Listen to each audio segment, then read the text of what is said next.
Lesson 186. Salvation of the world depends on me. Hi there. Are you ready to explore today's idea and try to understand what it means that the world's salvation depends on us?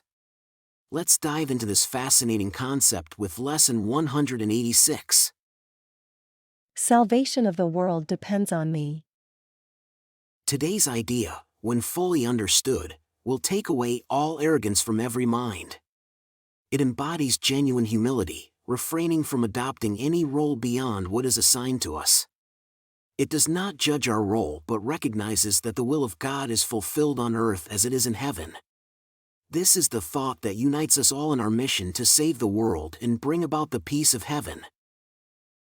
Let us not fight our function. Let's not resist our role. We didn't determine it, it's not our idea. We've been given the means to execute it flawlessly. All we must do is humbly accept our part, without denying through deceitful arrogance that we are worthy of the role we've been assigned. Whatever we are asked to undertake, we have the strength and capacity to carry out. Our minds are perfectly equipped to fulfill the function given to us by God. Our minds are suited perfectly to take the part assigned to us by one who knows us well. Today's idea may seem daunting until we understand what it means. But it simply states that our Heavenly Father still remembers us and has faith in us. It doesn't demand that we be different from what we are. Isn't this exactly what true modesty would request and what vanity would reject? Today, we won't shy away from our duty, and we won't be deceived by false humility. It is only pride that would dismiss the call of God.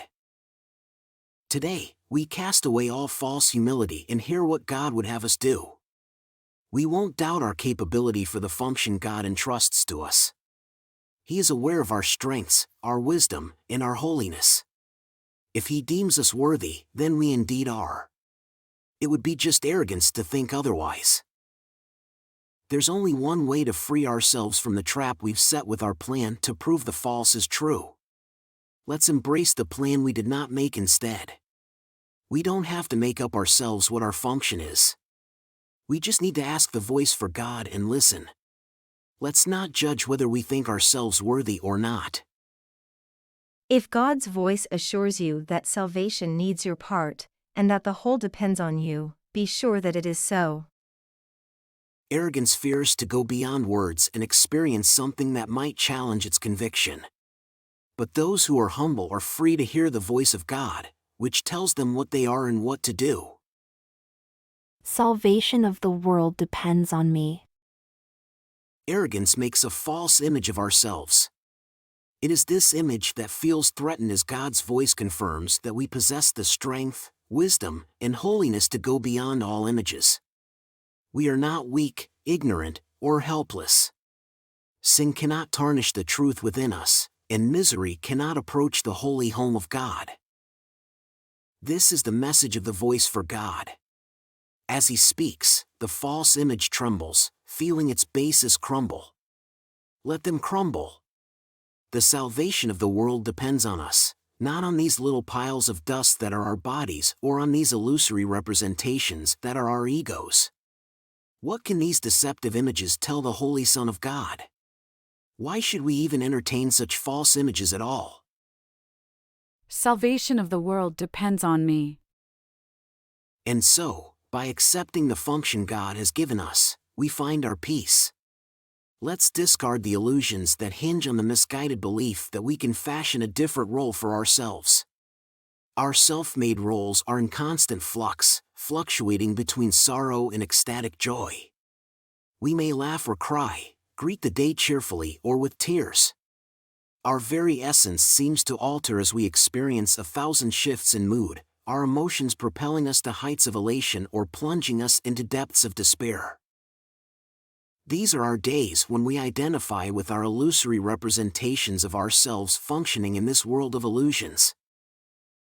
Is this the Son of God? Is this instability our true nature? Could God have created such instability and named it His Son? God is changeless, and He shares His attributes with His creation. All the images his son seems to make do not affect what he really is. They are like leaves blown by the wind, forming transient patterns, or like desert mirages, rising from the dust. When we accept our function, these unsubstantial self-images will vanish, leaving our minds serene and clear.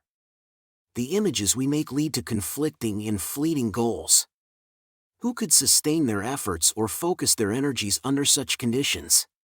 What could we achieve when our goals are so vague and ambiguous?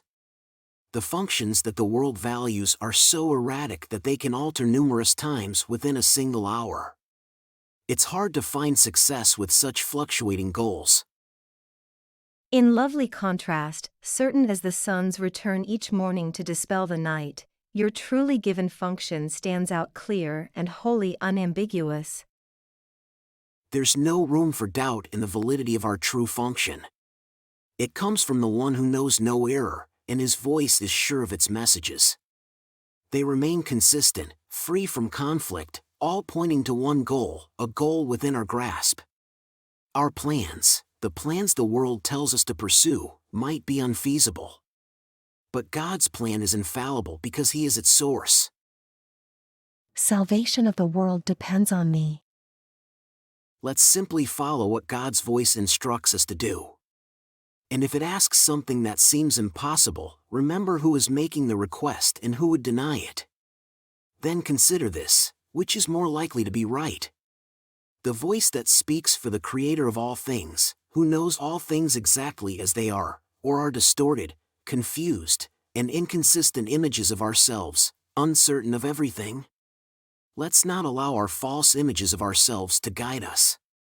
Instead, let's listen to the sure voice that reminds us of the function given to us by God, our Creator, who remembers us and now asks us to remember Him.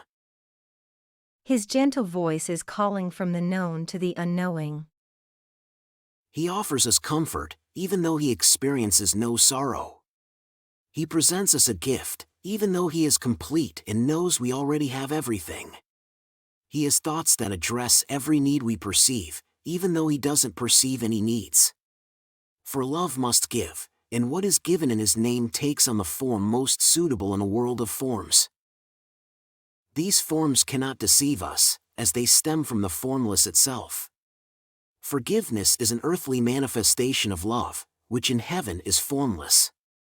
Yet, it assumes the form that is needed here. In our current forms, we can fulfill our function here on earth, even though the true meaning of love will be beyond comparison when we return to formlessness. Salvation of the world depends on you who can forgive. Such is your function here. Salvation of the world depends on us who can forgive.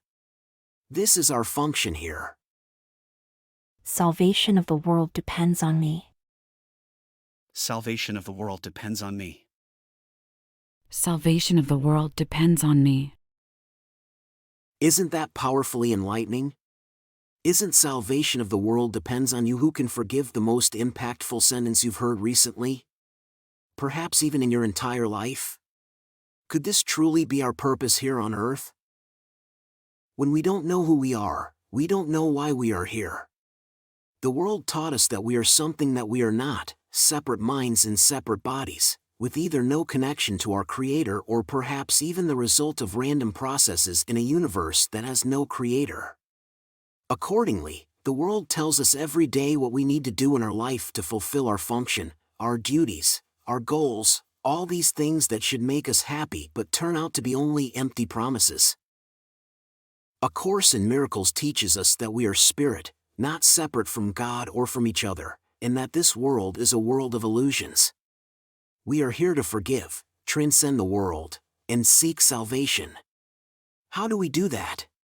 Let's start by extending our perception beyond the limits of what we see and think in every situation. Let's sense the innocence of all people involved. Let's sense there's no separation between any of us. Let's sense the truth of the people we encounter at any given moment of the day. How does that translate into our everyday lives? We don't have to figure out what to do by listening to the world and what it tells us. We don't have to compete to gain market share or be ahead of our colleagues to advance in our careers. Our goal in life has nothing to do with acquiring possessions, admiration, reputation, achievements, or anything else. We don't have to realize those kinds of relationships depicted in the movies. We don't even have to build a family if we don't want to. We are not required to renounce these things either.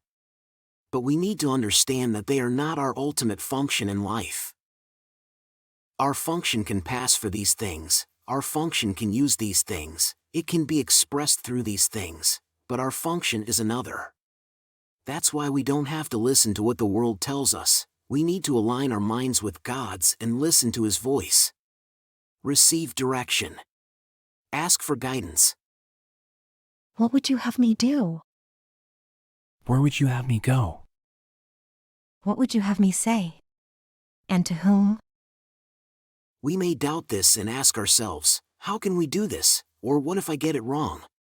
But let's consider this: following the things the world tells us to do, or the things our ego, which has just absorbed the dictates of the world, tells us to do, and pausing mindfully, turning inward, and asking for guidance from our higher self, are two very different things.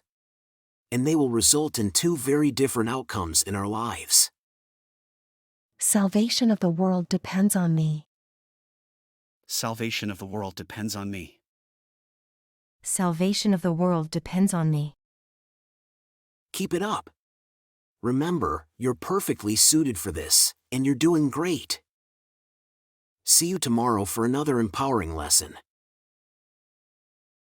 Quick note before you go. Making these videos is a labor of love, but it's still financially challenging. If you've found value in what you've watched, please consider supporting with a donation. Even the humblest contribution means the world and ensures the continuation of these daily lessons. Thank you for your generosity.